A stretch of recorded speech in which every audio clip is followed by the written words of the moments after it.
Central जावा में आई भीषण बाढ़ की वजह से चारों तरफ तबाही का मंजर नजर आ रहा है। तो वहीं बच्चों की मुस्कान, खेलकूद ने हिम्मत की मिसाल को कायम किया। मुश्किल हालात में भी उनका जिंदा दिल अंदाज सभी को काफी पसंद आ रहा है। इंडोनेशिया के सेंट्रल जावा प्रांत के सुकुहार्जो के मनांग इलाके में आई बाढ़ ने जनजीवन को बुरी तरह प्रभावित किया है। कई घर पानी में डूब गए हैं, साथ ही पानी का स्तर लगातार बढ़ता जा रहा है। बावजूद इसके स्थानीय बच्चे बाढ़ के पानी को ही अपना खेल का मैदान बना रहे हैं। जल भराव के बीच बच्चे तैरते और खेलते नजर आए, जिससे मुसीबत के बीच भी उनकी हिम्मत और जिंदा दिली झलकती है।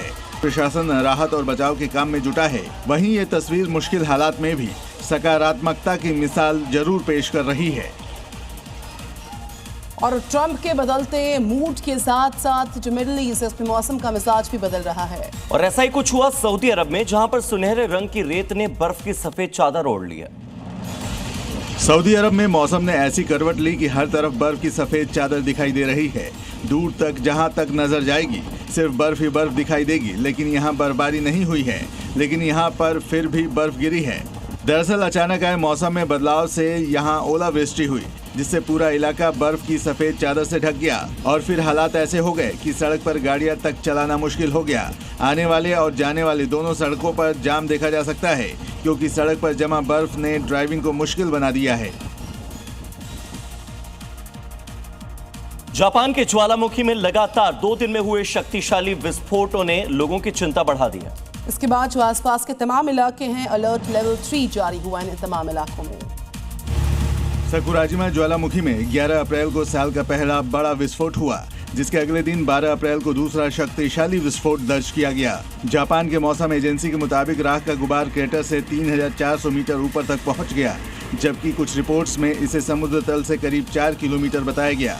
सकुराजिमा जापान का सबसे सक्रिय स्ट्रेटो वोल्केनो है और कागोशिमा शहर के नजदीक मौजूद है। फिलहाल अलर्ट लेवल 3 जारी है, जिसके तहत ज्वालामुखी पर चढ़ना प्रतिबंधित है। अफ्रीका एक देश है अंगोला, वहां पर बाढ़ की जो तस्वीरें आई हैं अब वो दिखाते हैं।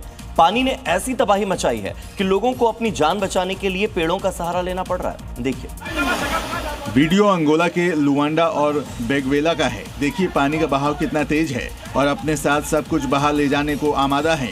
पानी की आवाज और रफ्तार कुदरत के कहर को बताने के लिए काफी है। लोग पेड़ की टहनियों से पानी के तेज बहाव से अपने आप को बचाने की कोशिश कर रहे हैं। आंकड़ों की माने तो हाल के दिनों में हुए भूस्खलन और बाढ़ में कम से कम 45 लोगों की मौत हो चुकी है और 51,000 से ज्यादा लोग प्रभावित हैं, तो वहीं हजारों के घर तबाह हो गए हैं। अब आपको सावधान करने वाली खबर, क्योंकि जब आप सड़क पर चलते हैं तो जरूरी नहीं कि दुर्घटना सिर्फ आपकी गलती से ही हो। कई बार दुर्घटना दूसरों की गलती की वजह से भी होती है और इसकी कीमत चुकाता है कोई दूसरा व्यक्ति। जैसे इस दुर्घटना में दिखाई दे रहा है। देखिए, ई रिक्शा चालक गली से सड़क पर आता है, तभी तेज रफ्तार पिकअप उसे टक्कर मार देती है। टक्कर के बाद पिकअप का ड्राइवर देखिए कैसे दूसरी लेन से गाड़ी लेकर भाग रहा है। लोग सड़क पर गिर पड़े हैं, गंभीर चोटें लगी हैं। इनमें इनकी कोई गलती नहीं है, पूरी गलती पिकअप ड्राइवर की है, जो कि दुर्घटना के बाद गाड़ी लेकर फरार हो गया, लोगों को सड़क पर तड़पते हुए छोड़ दिया। अब इस वीडियो को भी जरा देखिए। ई रिक्शा चालक कैसे सड़क पर खड़ी हुई इस महिला को पहले जोरदार टक्कर मारता है, फिर भागने के दौरान एक स्कूटी सवार से टकरा जाता है। अब देखिए कैसे महिला और स्कूटी सवार सड़क पर जख्मी अवस्था में गिरे पड़े हैं, लेकिन यहाँ पर भी ई रिक्शा चालक अपनी गाड़ी लेकर मौके से फरार हो गया। ये दोनों घटनाएं सीसीटीवी में कैद हो गई हैं। स्थानीय पुलिस आरोपी ड्राइवर की तलाश कर रही है। पुलिस आरोपियों को पकड़ भी लेगी, लेकिन इस दुर्घटना में जिन्हें गहरे जख्म मिले हैं, क्या वो कम हो पाएंगे?